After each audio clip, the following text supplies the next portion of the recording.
अच्छा, मैं स्टार्ट करता हूँ। ब्लॉकचेन आज जो है हमारा सेकंड टॉपिक है, यानी कि इस ट्रेनिंग का पार्ट का सेकंड टॉपिक है। तो हम देखना चाहते हैं कि ब्लॉकचेन क्या क्या करता है। तो लास्ट टाइम मैंने बताया था कि ब्लॉकचेन का क्या काम होता है और किस से अभी जस्ट इंट्रो चल रहा है ब्लॉकचेन का। ठीक है। तो इम्पैक्ट ब्लॉकचेन ऑन इंडस्ट्री, यानी कि ब्लॉकचेन क्या इम्पैक्ट करने वाला है इंडस्ट्री के अंदर, उसको हम देख लेते हैं यहाँ पर। ठीक है। तो problem the with traditional system, centralize control, need trust, third party middleman, no translation mutual. यानी कि ब्लॉकचेन जो है, यानी कि सेंट्रलाइज कर देगा, यानी कि एक सिस्टम होगा जो कि वर्ल्ड वाइड चल रहा होगा।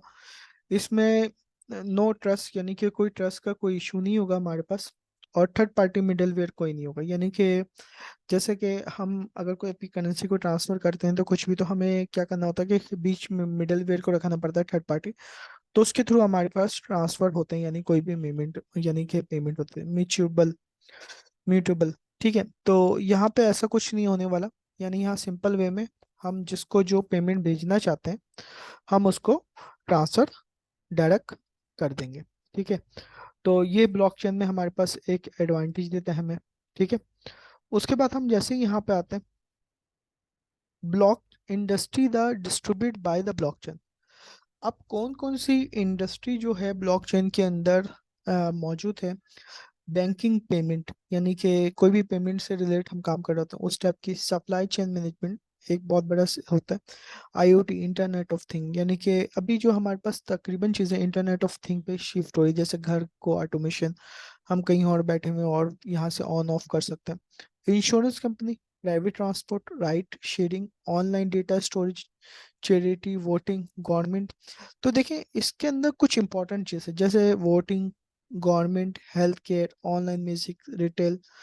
तो ये सारी जो चीज़ें हैं बहुत, यानी कि इम्पोर्टेंट चीज़ें होती हैं जो कि किसी भी इदारे या सिस्टम को बनाने के लिए यानी कि काम आते हैं हमारे पास।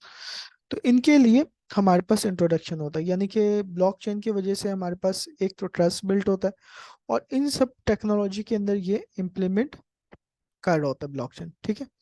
तो ये बात आपको पता चल गई कि ब्लॉकचेन का काम क्या होता है और ब्लॉकचेन किस तरह से इम्पेक्ट कर रहा होता है चीज़ों के अंदर। तो वो सारी चीज़ें आपको पता चल गई। ठीक है। अब हम आते हैं यहाँ पर ब्लॉकचेन, बिटकॉइन। क्योंकि अक्सर जब भी ब्लॉकचेन की बात आती है तो कोई ना कोई बिटकॉइन यानी कि बात कर के क्या होती है बिटकॉइन, तो इसके ऊपर बात होती है। यानी हम ब्लॉकचेन में बात करें तो अभी हमारे पास बहुत सारी कॉइन मौजूद है, बिटकॉइन है, इथेरियम है, और यानी कि हंड्रेड्स ऑफ पर जो है यानी कि कॉइन मौजूद है। सबके अलग अलग रेट होते हैं मार्केट में। जो ब्लॉकचेन यानी एक डिजिटल करेंसी होती है जो कि एक वर्थ रखती है, उसको हम बाई करते हैं, सेलिंग करते हैं। तो क्या है डिजिटल करेंसी, इसके बारे में। It will be start the ideal the digital currency, David Chaum first the propose the concept e cash 1982। David ने जो यानी डेविड ने foreign company call DG cash के नाम से इसने किया था। Use crypto currency security and अमॉर्टी idea the same problem tradition currency required to the center clearance the house single point to trust. DG can declare the bank crypto currency 198 many author try to fight. तो इसने अपना जो है यानी कि सबसे पहले इंट्रोडक्शन 182 में दिया कि डिजी करेंसी क्या होती है, किस तरह से काम करना, तो उसके बारे में बताया। ठीक है। तो अब हम आ जाते हैं bitcoin. Bitcoin in the 2000 in the white paper is the publish bitcoin peer to peer electronic cash system, यानी पीयर टू पीयर यानी वन टू वन, यानी डायरेक्ट टू डायरेक्ट, यानी इसके अंदर कोई मिडल वेयर की बात नहीं है। जो हम ऊपर यहाँ पे बता रहे थे यहाँ पे कोई मिडल वेयर की बात नहीं आ रही होती। ठीक है। सिस्टम, तो इसको जो है यानी कि किसने किया था, सतोश नमकोमोटो ने किया था। 2019 फर्स्ट द ब्लॉकचेन बिटकॉइन, यानी 2019 में सब ब्लॉकचेन यानी कि बिटकॉइन आई। नाउ द जेनिक्स ब्लॉक, इसको जेनिक्स ब्लॉक कहते थे। वास्ट मीन बिटकॉइन यूज, तो क्या होता था, सिक्योर डिजिटल सिग्नेचर होता था। No required to use third party, proof to proof work, यानी कि कहने का मकसद है कि एक लेजर दूसरे लेजर्स को इजी वे में हम देख सकते हैं, यानी कि प्रूफ टू प्रूफ वर्क, यानी कि जैसे हम किसी से कोई पैसा लेते हैं तो यानी हमें एक लेजर क्रिएट करना होता है, एक सबूत एविडेंस देना होता है, जैसे कि हम बैंक ट्रांसफर करते हैं। तो इसी तरह यहाँ पे proof to proof work, hashing transaction author to each, यानी हैशिंग यानी हम जब भी ट्रांसलेशन करेंगे तो एक हैश क्रिएट हो जाता है, यानी कि एक आइडेंटिटी यूनिक नंबर हो जाता है, और वो हमारे पास मेंटेन हो जाता है। अगर हम किसी को ट्रांसफर कर रहे हैं तो वो ऑल ओवर हर कोई देख सकता है कि किस तरह से काम। तो paper group people bitcoin paper Satoshi disappear to the December 2010 में इसने हमारे पे डिसअपियर किया।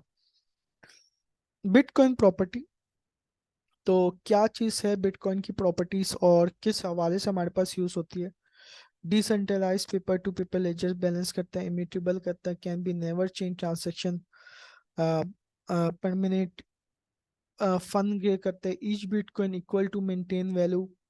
सबसे पहले हम बात करते हैं can be never change transaction the permanent fungible, each bitcoin equal to maintain to level, permissionless without border, any one participant download software. Download यानी ये कोई बॉर्डरलेस होती है, फिर डेसिमल प्लेस होती है, 1 मिलियन कॉइन एवर, यानी 1 million security coin transfer can be send amount of the second compare the global, यानी कि हम बिटकॉइन से बहुत इजी वे में अमाउंट को ट्रांसफर कर सकते हैं। ठीक है, तो यहाँ पर आपको समझ में आई कि ब्लॉकचेन का काम क्या होता है और किस तरह से हम काम कर रहे होते हैं, और इसके ऊपर हम किस तरह से वर्किंग कर रहे होते हैं। ठीक है, तो यहाँ तक आपको बात समझ में आ गई होगी कि हाँ भाई, हम अगर ब्लॉकचेन पे काम करना चाहते हैं तो।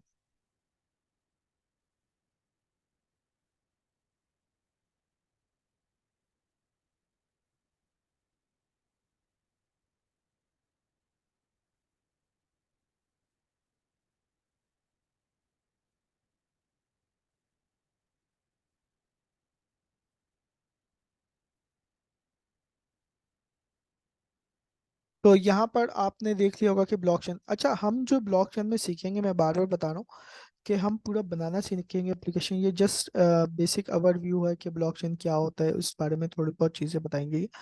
हम पूरे डेप्थ में एप्लीकेशन डिप्लॉय करेंगे, किस तरह से कोड होता है ब्लॉकचेन पे, किस तरह से काम होता है, वो सारी चीज़ें हम देखेंगे। ठीक है, तो यहाँ पे आज का टॉपिक हम क्लोज करते हैं।